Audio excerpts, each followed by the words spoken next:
So let us now turn to the space update, and as I told you, the first speaker tonight will be Frank de Winne. He is known to all Europeans, at least, as the first European astronaut having the responsibility of commander of the International Space Station. Frank de Winne is with the European Astronaut Corps since 2000 in January. He took up training in the Gagarin Cosmonaut Training Center in Star City near Moscow and participated in the Odyssea mission that was a flight to the International Space Station. He served as a flight engineer on the updated Soyuz TMA spacecraft during ascent and on Soyuz TM during re-entry. Now, he will report on his flight under the title on the European Space Agency Human Spaceflight Program. Frank, the floor is yours.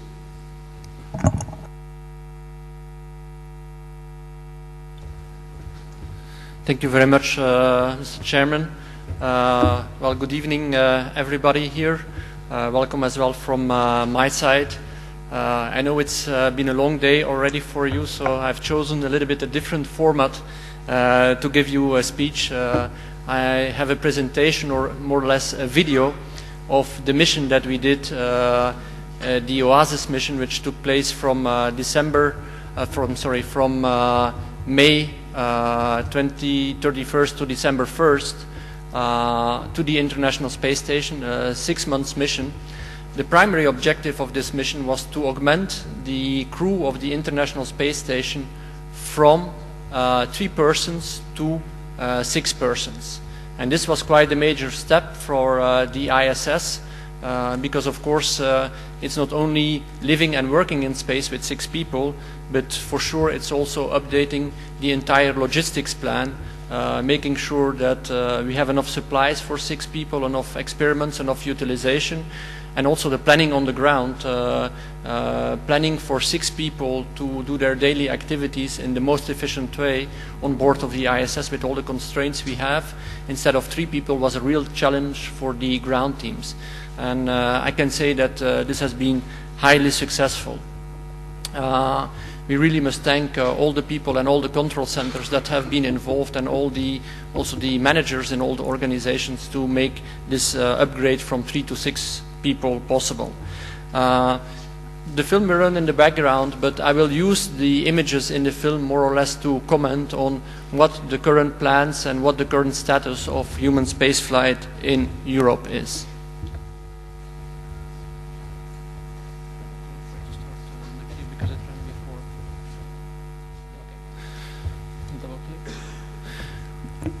Okay, the current program that is the main program, of course, of human spaceflight in Europe is the International Space Station. And as you can see here, the logos of all the partners, it's really an international endeavor with 5 partners, being ESA, JAXA, NASA, Roscosmos, and the Canadian Space Agency, CSA.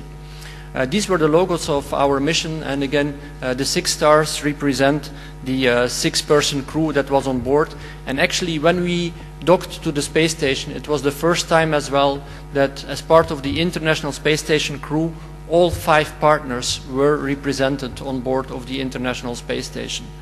And I think this is, of course, the main thing in human spaceflight program in Europe, is that we do our program, we execute our program in international cooperation. Here you see the launch vehicles that are used for getting to and from the International Space Station. We launched on the Soyuz vehicle, however some of our crewmates still launched on the shuttle. And actually we have 2 upcoming flights in the human spaceflight program in Europe this year. One will be with Roberto Vittori, who will also launch on the shuttle, and one will be a short duration space flight to the ISS, and the other one will be Paolo Nespoli, also from Italian nationality, who will fly to with the Soyuz to the ISS for a long duration space flight. You see here the two vehicles side by side, and actually Europe has done approximately equivalent number of flights with the space shuttle and with the Soyuz towards the ISS. Now we all know that shuttle is going to be retired at the end of the year, and so the Soyuz is going to be the only means of transportation to the ISS. And this of course raises the questions of the accessibility to the ISS with a single point failure. We all know that the Soyuz is a very reliable vehicle, and it's really the workhorse for many years of human spaceflight in Russia, but still I think we need, with the international partners, to think how we can augment and make sure that we have a redundant system in the near future. And also there is a role for Europe, of course, because we are thinking about, with human spaceflight program, doing the ARV program, which is an automated return vehicle, first of all to bring cargo down from the space station, and this is currently under study. But of course we also need to think how we could in the future upgrade such a vehicle maybe to a manned capability. Here you see the EVA activities that happened during our space flight. Also there, Europe has gained significant expertise. Christophe Vogelsang, for example, he joined me during my mission. He did 2 spacewalks, and we don't have our own EVA systems, but at least we have a lot of operational expertise in conducting EVAs. EVAs mostly are done in conjunction with robotics operations. You see here Nicole Stott at the end of the Canadian robotic arm. And of course in robotics we have our own program called ERA. It's the European robotic arm, which will be launched in 2012. And we also need EVAs to install the ERA and to qualify the ERA on board. And this is currently planned to be done with ESA astronaut André Kuipers, who will fly in 2012. Robotics is an important part of any operational program, be it the ISS today or will it be a future exploration endeavors. So investing into robotics, as you can see here, Japan has their own robotic arm. We will have, of course, we have the Canada arm from Canada that is operated by the US, and also our ERA will make that we have enough expertise to perform robotics operations for future exploration programs. Here you see the HTV. If we talk about international cooperation, this is of course the highlight of international cooperation. It was also the highlight of our mission. HTV was a Japanese-built vehicle that flew for the first time, that performed flawlessly. It was captured by the Canadian robot arm, operated by a USOS astronaut. The HTV vehicle was operated by a European astronaut. This was all done under the supervision of a Canadian safety astronaut and under the commandership of a Russian commander. At the end, the Japanese vehicle was docked to an Italian-built Node 1.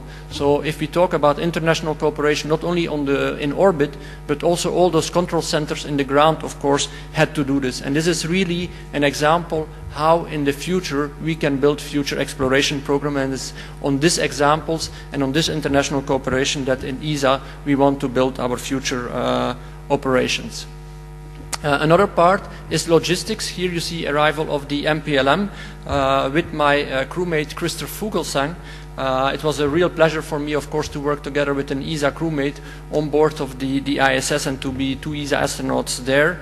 But also ESA has its own logistics vehicle for the International Space Station. It's called the ATV. We did the first successful flight, I think it's last year already, the year before, of the ATV vehicle. The next flight is scheduled for next year.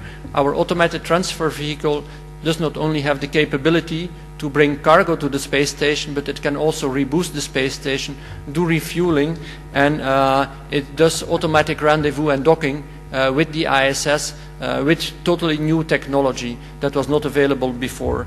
And also there I think the ATV is the stepping stone, of course, of going from ATV to ARV, not only bringing cargo to the space station, but also return samples from the space station to ground, and who knows from there to a future crew transportation system. And so this evolution from ATV to ARV, eventually to a crew transportation system, is one of the paths that we are currently discussing and looking at ESA. Of course, we fly to the ISS today not only to do the logistics or to demonstrate European technology. We also want to do a utilization program. Here you see Nicole Stott working on a mice drawer, which was also built in Italy, doing osteoporosis research. The science program or the utilization program of ESA is currently built around a number of aspects. First of all, we have a very important life science program, which involves, of course, astronauts as being the subjects of our life science project. But we have also important material science projects and biology science projects. Besides the science utilization of the International Space Station, Europe is also engaged in a technology program. We did some of the technology demonstrations during our mission. One of the pictures will be the Weir. This is a picture that you see here. It's augmented reality, and to see how augmented reality can help future astronauts doing complex tasks. But we should also do, or we also engaged in technology demonstrations for future closed-loop life support systems, for example, or advanced robotics, steering robots from orbit to the Earth. And this is, of course, a very important part of the ISS, is to use the ISS as a test bed for future exploration endeavors. Here you see another technology program, which is small satellites flying information. Information flying will become more and more important for Earth observation programs, for example, and so technology can also be demonstrated on board. Furthermore, we are looking in ESA, and I know there will be a talk later on disaster management and how to use space for that. Also in ESA, we are looking how we can in the future use ISS for these types of activities, studying climate change, for example. A lot of biology experiments are also done on board of the ISS. If one day we want to fly to the Moon and to Mars in a sustainable way, not just in a one-shot up and there, but in a sustainable way, we will need to recycle a lot more on board of our spaceships. The only way to do that is with a recycling system that is based on biology, not on the chemical systems that we are using today. So that's also why we are investing a lot into this biological science today. The other part that we are coming here is life on board. Of course, if we talk about human spaceflight, it means that we need to be able to support humans on board of the space station. Here we were installing the new treadmill. That was a NASA-built treadmill called Bear. But for example, the subject loading devices that will be used on that treadmill will be built by Europe, and we are currently in the testing phases for that. Here you see the other famous or very new but very good exercise machine, the ARAD, and we can say that from the last crews that have returned and that have done workouts on all these exercise machines, that we are really in good shape even after 6 months and returning from space. So this really gives a good example of how we can evolve further on. Tim here is demonstrating how we can do push-ups in space. Human spaceflight is also a human endeavor. We should not forget this. So here is the results of course, all this exercising. So the human factor should never be forgotten in human spaceflight. And this is another aspect I think that we need to concentrate on in the future, is that we should conduct this program not only for ourselves, for our own utilization, for our own technology benefit, but we should really go into a global human spaceflight program, a global exploration program for the benefit of everybody on the Earth. And this means, of course, introducing partners that are currently not part of the ISS in future programs, but also partners that might not be represented in this room. I'm thinking about African countries, South American countries, for example. Here you see a fly-through through the ISS. The ISS is today a really complex system. It takes a lot of time to operate it. It takes a lot of time to learn it. Also there, I think we need to go into a further technology development in how to reduce maintenance and in how to reduce daily tasks of astronauts on board of complex systems, how today information systems can be used in a better way to support the daily work of the astronauts and to make sure that we can devote most of our time indeed to utilization and to other aspects. The next part that you will see, I think Max has almost finished flying here through the space station. The next part is Earth observation. Again, part of the ISS is also used for Earth observation. We have just launched with Europe our Node 3 that was built in Europe, and the cupola. The cupola which gives a perfect view to Earth.